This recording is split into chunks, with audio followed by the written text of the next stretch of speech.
Michael Voris will be speaking in Houston, Texas on Saturday, May 21st at a day-long conference on the topic of hell, what it is, and how to avoid it. For more information, please click on the link next to today's Vortex and News. That's Houston, Texas, Saturday, May 21st. God bless you.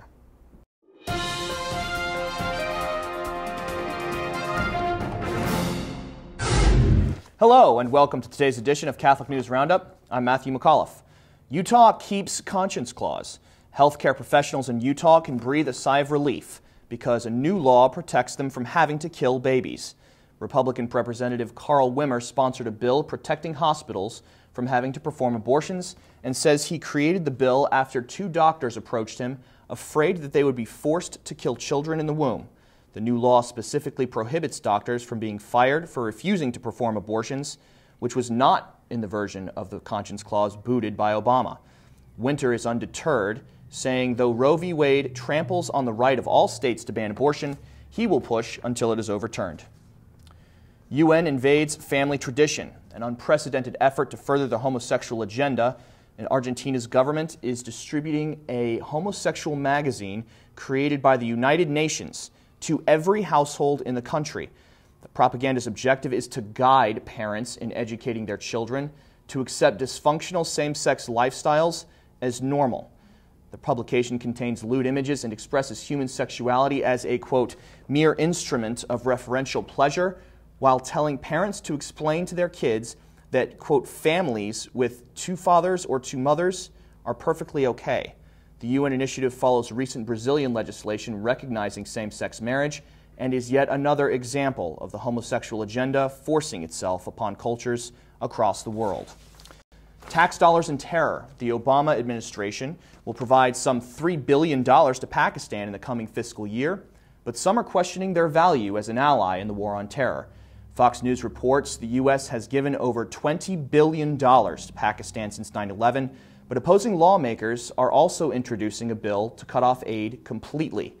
Congressman Dana Rohrabacher says that giving Pakistan money right now would make America look foolish, pointing out that Pakistan nuzzles up to communist China, has harbored terrorists like bin Laden, and has created nuclear weapons at our expense. Obama's proposition follows the United Kingdom's pledge of millions to support Pakistan earlier this year, a move the Cardinal of Edinburgh, Keith Patrick O'Brien, has labeled anti-Christian. Stay with us. We'll be back in just a few seconds. Catholic News Roundup is brought to you in part by PewSitter.com, your online Catholic newspaper for the third millennium, CatholicMediaCoalition.org, in line with the Church, online with the world. And TheAmericanCatholic.com, politics and culture from a Catholic perspective. Vatican revitalizes abuse crackdown.